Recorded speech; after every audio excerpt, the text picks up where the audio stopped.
The West's relationship with Russia has been utterly fascinating, confusing, encouraging, and maddening for more than a century. One of the best books ever written about the making and breaking of the former Soviet Union is now out. It's called To Run the World, the Kremlin's Cold War Bid for Global Power. It's just won the Lionel Gelber Prize for the world's best English language book on foreign affairs. The author, Sergey Radchenko, is the Wilson E. Schmidt Distinguished Professor at the Johns Hopkins School of Advanced International Studies, and we're delighted that it brings him to our studio tonight. Lovely to meet you. I'm so glad to be here. Can I try out my 2 or 3 words of Russian that I know? Well, fire away. Okay. Здравствуйте. Добрый день. Okay. Как дела? Очень хорошо. Okay. Отлично. Away we go. That's all I got. That's all I got. Strangely enough, I want to start our discussion here by asking you about something you say on the very last page of your book. You say that Russia has an insatiable, self-destructive ambition to run the world, not just run its sphere of influence, but the whole world. Why do you say that? So in that final paragraph, I projected forward. I was trying to understand where Russia is heading. And for historians, it's a difficult thing to say. Historians have trouble enough understanding the past, never mind projecting or talking about the future. In that particular paragraph, I look at what Putin is trying to accomplish. And to me, he seems to be like a person who is trying to gain something from that chaos that is unfolding in the world in order to reposition Russia in a place where it would again exercise the sort of influence which Putin thinks Russia deserves. Not to necessarily run the world single-handedly, but to be in a position to assert its ambition to be one of the great powers involved in the running of the world. So it's not like Russia is trying to take over the world, and this is not what I argued in the book, but what I argued is that Russia has the ambition to be up there as one of the great powers that are effectively involved in managing the world. Well, let's tell some of the story, as you do, from World War II until the end of the Soviet Union. And I want to go back. This was the Soviet Union that needed rebuilding after World War II, and this is how you describe it. Sheldon, if you would, the graphic, please. Some 1,710 cities and over 70,000 villages were completely or partially destroyed. 25 million people were left homeless. Adding to the toll were some 40,000 leveled hospitals, 43,000 libraries, and 84,000 educational institutions.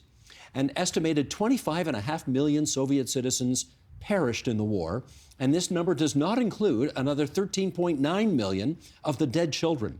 There was not a family left untouched by the conflict. Does that not tell you, Sergey, everything you need to know about why the Soviet Union, and now Russia, acts in the way that it does? Well, that moment was extremely interesting for Soviet history and also for where Russia finds itself today, because the Russians still have this preoccupation, almost obsession with the Second World War. Obviously, Russia or the Soviet Union was substantially destroyed, but it also was able to prevail. It was also able to survive. And at the end of war, it found itself in a position to assert itself into Europe. Soviet post-war planners were thinking that the Soviet Union deserved a sphere of influence because, well, they shed blood for it. They defeated Nazi Germany. So who's there to stop them? And they were thinking in terms of extending far into Europe. They were hoping that the United States would actually welcome that ambition. And that was, of course, the basis for the Yalta Agreement. At least that's how Stalin envisioned that. It didn't quite work out that way, but I think today the Russians still look back at that period. Certainly Putin still looks back at that period and says, well, we did so much for Europe, we did so much for the world, and now our contribution is being somehow ignored or not acknowledged enough. Why is this happening, etc. So they do still connect their legitimacy discourse today, the legitimacy discourse of the Russian state, to the Soviet victory in the Second World War. If you go to Yalta and if you look at the facts, was in fact Soviet Union on a par with the United States as a world superpower at that time? I think at that time it probably was. I mean, the Soviet Union effectively was in control of Eastern Europe. And that is, when people say, well, Yalta was such a great betrayal on the part of the United States, of Poland, for example, and so on and so forth. the Soviets controlled Poland, right, at the point of Yalta.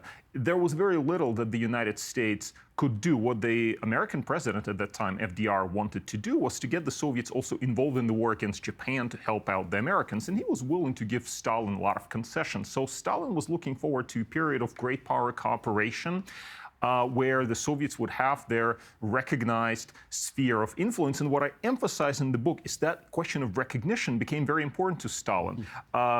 He valued gains, but he valued legitimate gains even more, and sometimes he was willing to compromise in order to have his gains legitimized by the United States, recognized by the United States, because gains that are legitimate are more long-lasting. Your book really dives into those moments in Soviet and American history where they come to a fork in the road, and if they go one way, it could be very constructive, and if they go another way, which invariably happened, it all goes very badly. Okay, we have this great power rivalry, so let me ask, did the West have any choice but to acknowledge that the Soviet Union was going to have its way with Eastern Europe after World War II? I know you just touched on Poland, but what about all of Eastern Europe? Well, that was the question. I mean, the United States emerged from the Second World War as also a superpower. Not only that, the United States had nuclear weapons, which is something the Soviet Union did not have. President Truman in 1945 was thinking that he would be able to have his way 85% of the time in any negotiation with the Soviets, right? And when Stalin was faced with this reality, he thought, well, how are we supposed to respond to that? If we give any concessions to the Americans, they will think that we are giving concessions, we're conceding under pressure, and they will present even more demands to us. So Stalin's response to that was to apply pressure in his turn. And that pressure and counter-pressure is how we ended up in the Cold War. But I don't know if it could have been different, because if you are an American leader, American president, and you're looking at the Soviet Union that may actually have global expansionist ambitions, what is a better position for you to take other than contain that threat? So it's a very tragic situation. Perhaps, by containing the threat, you help bring about the Cold War. But if you don't contain the threat, well, you could be dealing down, a few years from now, you could be dealing with a much worse situation and much more aggressive leader in Moscow. I learned from your book that General George Marshall, whose plan to rebuild much of the world was offered and accepted by much of the world, was also offered to the Soviet Union, and they declined. How big a missed opportunity was that? It probably was a mistake on their part, because it would have, I don't want to say bankrupted, it would not have bankrupted the United States probably, but the Americans really were hoping that they would not take this up, right? They did offer it to them, not really with any kind of sincerity, but Stalin was obsessed about the power of the American dollar, and he was worried that the Americans, instead of leaving Europe to Stalin, he would have expected, they stayed in the United States, in Europe. And not only that, but they tried to rebuild Europe. And for Stalin, that was something really, really threatening. He was worried about a Marshall Plan basically extending, or the American aid extending its way into Eastern Europe, into his sphere of influence. And he was trying to push back against that. And some of the most dramatic episodes I talk about in the book are when, for example, the Czechoslovaks, they tried to accept Marshall aid, but Stalin said, you cannot do that. And so there was this conflict between the Soviets and even their own allies in Eastern Europe, because Stalin was so obsessed, so paranoid about the Americans, what he saw as the Americans' plot to get into Eastern Europe, into the Soviet sphere of influence, and buy up the allies with the power of the American dollar. I know it's hard to say, and I know you examine many different options, but what would you say was the actual beginning of the Cold War? So the beginning of the Cold War is very difficult to date, precisely because it was not like a moment where you turn the light off and now we're in the Cold War. It was a slide, and we're not certain that we are in the Cold War until we properly were in the Cold War. It took several events, developments from approximately the summer of 1945, so the end of the Second World War. You've got Potsdam, you already have some clashes at Potsdam. You have the London Conference of Foreign Ministers in September of 1945, when things really get stuck. Then you continue through 1946, and you have George Kennan's long telegram, for example, or Churchill's Fulton speech, and those were important turning points. This is the Iron Curtain speech. That's the Iron Curtain speech, and you have sort of important events. I don't know when things really become inevitable. You could say that it was inevitable from the start, simply because the Americans and the Soviets had a very different vision of the world. Stalin thought in terms of spheres of influence, and he thought that the Americans would keep away from his sphere, and the Americans were not thinking in those terms. Truman thought in terms of an open world, open door policy, and he worried about the Soviets trying to take over Bulgaria and Romania and control their governments, for example. And, Stalin was thinking, well, why are you worried about Bulgaria and Romania? They're next to us. Look where Bulgaria and Romania are, and where the United States. That's a different vision altogether, right? So there was a clash of visions between the Americans and the Soviets at that point, which I think you could argue made the Cold War inevitable. Well, on that word inevitable, let's figure out another one of those forks in the road. Stalin dies in 1953. Nikita Khrushchev takes over. There is an opportunity at that moment to either turn down or ratchet up the tension. Of course, we know which way it went. Was it inevitable? So when Stalin died, his successors struggled for power among themselves, but also looked for some sort of a relaxation of tensions with the United States, with the West more broadly. It didn't really work out, and I think the reason it did not work out probably in part has to do with the fact that this is also the period where the Soviets develop proper nuclear capacity. They tested their first nuclear bomb, of course, in August 1949. By the mid-1950s, they have thermonuclear weapons. They have means of delivery. 1957, the first ICBM is tested successfully. So for the Soviets, they find themselves in a position where they feel, look, we are invincible. We are this superpower. So why aren't the Americans accepting us for what we are? We should be able to get our way most of the time, certainly in the areas next to us, certainly in Germany, for example, et cetera. So the Soviets become much less inclined towards compromise, I think partly as a result of this realization that they have nuclear weapons in their hands, and therefore they don't have to compromise. Well, you tell us Khrushchev was obsessed with getting America to respect him. Why was that so important? I think it's not just Khrushchev. All the Soviet leaders, from Stalin all the way to Gorbachev and even beyond to Putin today, they have been obsessed with this notion of respect, this notion of status, of prestige, of how the world looks at the Soviet Union, at Russia. Why is it so important? I think it's because they somehow connect their legitimacy with external recognition. They want America to recognize them as this great co-equal, great superpower, great power, because it gives them a sense of greatness that they sell to their own people, saying, look, if the Americans recognize us as great, we must be truly great, right? And Khrushchev was one of those. Khrushchev, with his fairly, I would say, poor background. I mean, if you look at where he came from, right, it was very kind of working class background, emerges to be the leader of this superpower armed with nuclear weapons. I mean, he feels he's entitled to respect. And he then plays with nuclear weapons in order to force respect and concessions from Western powers, from Suez in 1956 to the Berlin crisis beginning from 1958 to ultimately the Cuban Missile Crisis in 1962, where he pushes it a little bit too far and brings the world very close to the brink of a nuclear war. He also, you tell us, seems to be obsessed with the notion that no country can go, if it's in our sphere of influence, we cannot lose a single country, which of course encourages him to invade Hungary in 1956. Again, was there any alternative but to do that? Well, sometimes the Soviets seem to be willing to make compromises. Think about, for example, the Austrian Treaty in 1955. They are willing to back out. In 1956, though, yes, they invade Hungary. And when you look at their decision-making about invading Hungary, it seems that Khrushchev was really concerned that the West will take a loss of Hungary as a sign that the Soviets are actually quite weak, and then push somewhere else.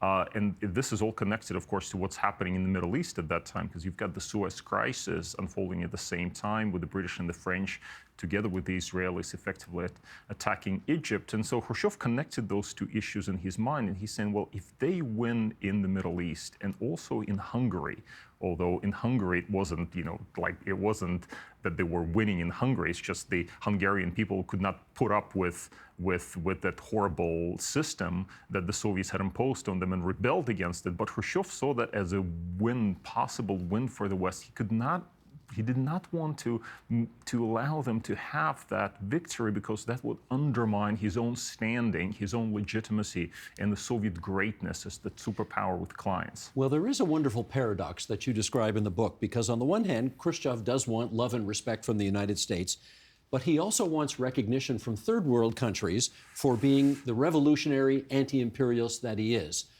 How does he make sense of those conflicting things? And that becomes so difficult, not just for Khrushchev, but also for his successor, who overthrew him in 1964, Leonid Brezhnev. How do you square this idea of a recognition by the West as a co-equal superpower, which presumably, if you have that sort of recognition, you then pull back from your various misadventures in the global South, or the third world, as it was called at that time. And at the same time, how do you defend your reputation as the leader of the revolutionary world? And the way that the Soviets did it under Khrushchev and also under Brezhnev was to basically say, okay, we are a co-equal superpower of the United States, so why is it that the West expects that we pull back from the global South and stop supporting global revolution? Because if the Americans are allowed to support counter-revolution, we should be allowed to support revolution. It's our kind of a right as a superpower.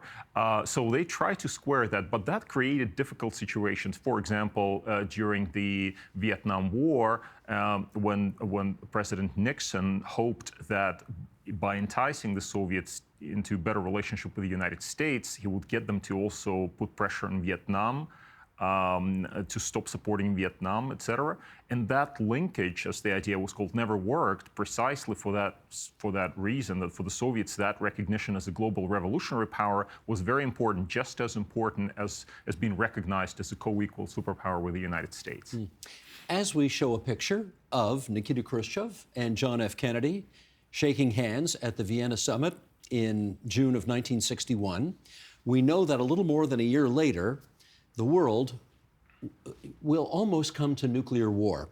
Through your research, what more did you learn about how close we came to blowing everything up at that point? So I had a remarkable time doing research on the Cuban Missile Crisis. You would think that everything has been said about the Cuban Missile Crisis and there's nothing to uncover. Turns out there's a lot of stuff that we still do not know. And one of the things that I was able to get access to were Soviet documents written by the Ministry of Defense in the aftermath of the Cuban Missile Crisis, where they assessed how it went from the perspective of the Soviet military. And it's crazy that the Russian Ministry of Defense declassified these documents in the spring of 2022. So just after they invaded Ukraine, presumably, they thought, okay, let's see what else we can do. And they decided to declassify documents on the Cuban Missile Crisis. But anyway, there's a lot of interesting detail. Some of that is in the book about how they bungled up the whole operation. I mean, it's remarkable that they pulled it off even. It was logistically so crazy. The first time the Soviets deployed this sort of weapons so far outside of their borders, right? The way that they were trying to then construct those bases, the way that they were trying to hide the missiles under palm trees, which was totally absurd, right? You could not do that. All of that is in the documents. They went to Cuba not even knowing what the electrical current was, and so they couldn't get their machines to work there because the electrical current did not work. So a lot of interesting new stuff. But what I found most interesting and remarkable in the documents was just how afraid Khrushchev personally was of a nuclear war. And you could see that after Fidel Castro suggested to him that perhaps they should carry out a preemptive nuclear strike against the United States. They had missiles there in Cuba. And Khrushchev just went ballistic. No pun intended. No pun intended, that's right. He just thought, how crazy is this guy Fidel Castro, who is he clearly does not understand what nuclear war means, and so later he would just fume. And we have this remarkable rants by Khrushchev that were taken down by his note keepers, or whoever, staff that worked around Khrushchev. He would have this long rants about how crazy Fidel Castro was and what is he doing? Is he not aware of the dangers of nuclear war? Which are then, which show why he ultimately decided to back down. So I think that is, interesting. I mean, we knew that he was worried about nuclear war. Of course we knew, but we did not know just how much he was worried in October 1962. One of the things that your book also touches on is the notion that even though the Soviet Union and China were both communist countries during this time, they did not get along very well at all. And this leads to, Sheldon, next picture, if we could, please, the world-famous 1972 visit by then U.S. President Richard Nixon with Zhou Enlai, the Chinese premier. The feeling of not being respected enough by the United States persisted, as you've told us, in the Soviet Union. And Richard Nixon and Zhou Enlai make this toast saying, "We hold the future of the world in our hands." And Brezhnev is infuriated by this. How does he react? I'm glad you found this passage because it is one of my favorite passages in the book. So Nixon goes to China, makes this toast, the future of the world will be in the hands of the United States. In China, Kissinger later goes to Moscow, and Brezhnev is like, "What is he saying? What did the American president just say?" And Kissinger tries to explain it away by saying, "Well, look, he had too much to drink, et cetera, et cetera." But of course, from the Soviet perspective, that's infuriating because they want to be recognized as a co-equal superpower. Not the Chinese. Look at the Soviet Union. Look where China is. Look where the Soviet Union is. Of course, the Soviet Union is much more important. Then in 1973, Brezhnev travels to the United States and he has a dinner. He goes to San Clemente in California, has a dinner with Nixon there, and Nixon makes a toast, which is not reflected in the American documents because only the Soviet interpreter was present, so we just have the Russian side of that. He makes a toast. He says, actually, the future of the world will be decided, or it's in the hands of the United States and the Soviet Union. And Brezhnev is just so happy about this little memorandum with a classification top secret is sent around to the Politburo saying, look, what the Americans are finally recognizing that we are also holding the future of the world together with them. This is so important. Well, we have a picture actually of those two men toasting. This is not in San Clemente, but this is at the White House in Washington, June 1973. Richard Nixon on the right, Leonid Brezhnev on the left. And I'm going to ask you, Sergey, another one of those what-if questions, okay? Shortly thereafter, Nixon gets embroiled in Watergate and he has to resign. Brezhnev gets very sick and he's kind of reflective of the sclerotic nature of the Soviet Union. What if neither of those two things had happened? What if Brezhnev didn't get sick? What if Nixon didn't get taken down by Watergate? What might the future have been? So that's a counterfactual that's very hard to answer, but it does show the role of individuals in history. And it's clear that Brezhnev and Nixon liked each other more or less. Brezhnev certainly loved Nixon, and we have that meeting in the Oval Office in June 1973, where Brezhnev was there. We have an audio version of that because, of course, Nixon was taping the Oval Office room, of course, ultimately led to Watergate. Not to Watergate, but to his eventual resignation. And you could hear that, you could just hear the recording, which I have heard in the original, and you can see just how much Brezhnev was so eager to make Nixon love him. He was just really flattering Nixon. It was just hilarious. He hugged and kissed him. He loved it. He loved Nixon. And then, of course, when Nixon was forced to resign, Brezhnev could not understand that. There's a hilarious episode where one of Brezhnev's aides writes to the KGB head Yuri Andropov saying, "Well, it seems that Nixon's enemies are after him. Can't we find any compromat on them?" And Andropov, compromising material. Yeah, compromising material. Andropov responds saying, "Well, there's not so much that we can do. We can try, but obviously it didn't work. Whatever they tried." So Nixon resigns, and Brezhnev, I think, is heartbroken by that, and he feels that he could take this relationship somewhere. But then his health declines as well as I recount in the book after 1974, and he becomes more of a figurehead, and the bureaucracy takes over more or less and steers Soviet foreign policy in a more conservative direction, away from this kind of engagement, friendly engagement with the United States, I think. So it's hard to say. It's hard to say. Of course, there were systemic factors, and the key systemic factor is that these are two superpowers, and they have a strategic competition. So if you have two guys who like each other, can they stop the strategic competition, or does it just happen by itself, no matter who's at the helm? I don't know how to answer this question, but I think it was an interesting turning point. 1985, Mikhail Gorbachev takes over, and he brings some very new thinking with him. And let's go to the book now for an excerpt on that. Gorbachev made non-intervention the central pillar of his foreign policy and an integral part of his new thinking that he now sought to inspire the world with. The key message that Gorbachev was trying to carry across was that it was not that the Soviet Union had been defeated, but the Cold War itself had been defeated, and with it, America's attempts to tell the world how to live. Okay, Sergey, here's another one of these forks in the road. Gorbachev is obviously a very different leader. He's younger, he's dynamic, he's forward-thinking. What should the United States have done when he took over? For example, would that have been a good time to invite the Soviet Union to join NATO? Hard question, a hard question. I've looked at this very closely, including at the discussions around NATO and what to do about German reunification. That's February 1990, very controversial point, because later Putin would say that promises were made by Western leaders and those promises were broken.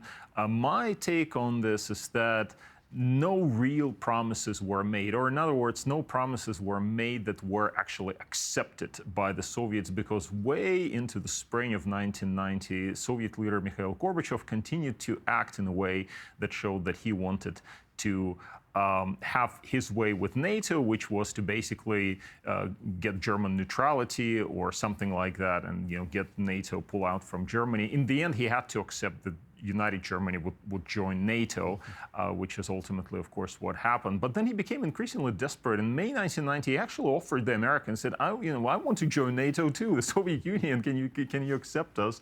And the Americans kind of more or less ignored it.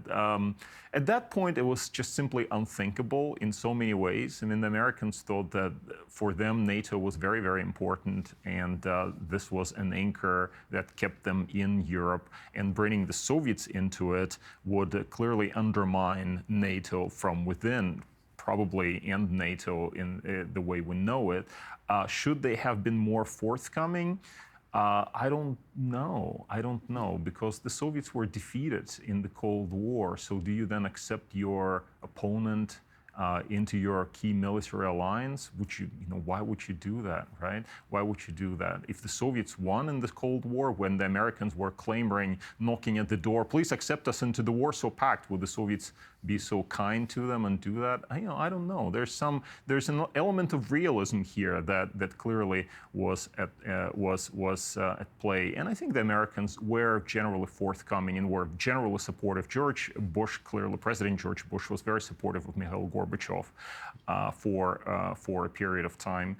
So it is a fork in the road, and who knows how things would have turned out if the Americans perhaps were willing to do more about including the Soviet Union or Russia in Western security architecture. But I don't know, because I'm a historian, right? I cannot rethink history in a different way and say something would be much better if it turned out in a different way. Understood. A couple of minutes left here. I want to touch on two more things. Your book, of course, ends with the end of the Soviet Union in 1991.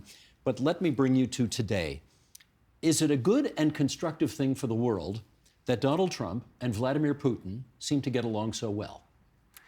I think it's good when leaders have good relations. It's not so good when they use those good relations to undermine other countries, undermine their security, erode their security. Look, it's very clear what Vladimir Putin is trying to do. He's trying to reconstruct a sphere of influence in Eastern Europe. He feels that he's entitled to Ukraine, and he's hoping that President Trump shares this appreciation. I mean, this is what you didn't really have at Yalta. We began with Yalta, and I said that the Americans had a different vision of the world, a world that should be open and not be a world of empires, of 19th century imperialism. Well, today you're dealing with an American president who may actually be thinking more like a 19th century imperialist, that the world should be divided into spheres of influence. The question then becomes, well, what is Russia's sphere of influence? And then another question is, what will those countries that are supposed to be assigned to Russia's spheres of influence, how will they react? Should we ignore their agency? And of course, the answer is no, we shouldn't. No, we shouldn't. It matters what people in Kiev think. It matters what Ukraine thinks. It matters what Europe thinks. And I don't think that they will allow Russia to determine their future, to hold their future in their hands. Let's finish on this. More than a couple of decades ago, I had the honor of interviewing Mikhail Gorbachev for this television station. And I asked him if he believed the West was actually trying to actively hold Russia down. Let's see what he said. Sheldon, roll it if you would. Russia is a competitor. Russia is an educated country, well-educated people, tremendous resources, perhaps half the resources of the world are in Russia. And if that country gains momentum, it will be a competitor. In a very competitive market, there will be another competitor. So some people in the West think pragmatically, let Russia be down as long as possible. But that would not be, in my opinion, the best style of handling relations with Russia. The best style is partnership, alliance, and friendship. A calm Russia, a stable Russia, a successfully developing democratic Russia is a lot better than an unstable Russia. In which case, in spite of everything you just said, should we be cheering on a closer relationship between the United States and Russia?